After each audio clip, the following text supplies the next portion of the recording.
Avións, helicópteros, ultralixeiros sucaran o ceo de Lugo do 24 ao 27 de xullo na 9ª edición do Criterium Aeronáutico. O aeródromo de Rozas acollerá unhas 4.000 persoas dispostas a participar de balde nun intenso programa que inclúe a Volta Aérea a Galicia.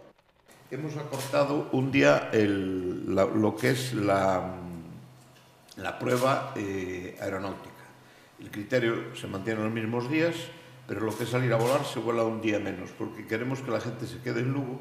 Hemos sacrificado un poco la parte deportiva para que realmente disfruten de nuestra ciudad, conozcan nuestra ciudad y vuelvan a ella y traigan a sus amigos a nuestra ciudad. Paracaidismo, voo acrobático, bautizos de aire son algunhas das propostas ás que este ano súmanse novidades. A maiores hai un globo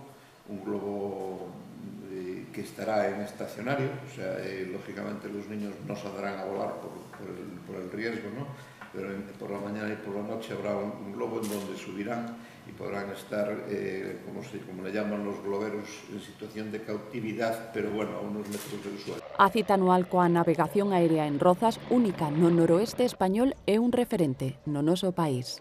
O Criterium Aeronáutico é para nós unha oportunidade económica para esta provincia, para a de Lugo, que a Deputación non podía deixar de escapar. Por eso vamos a colaborar con eles en dúas vertentes, unha económica para apoiar a celebración deste evento e por outro lado tamén a través da Fundación TIC, da Escola de Imaxe e Son, para a elaboración de unha reportaxe que despois se difunda nas redes. Na promoción do deporte aeronáutico, o Aeroclub de Lugo conta tamén co apoio do Concello da capital.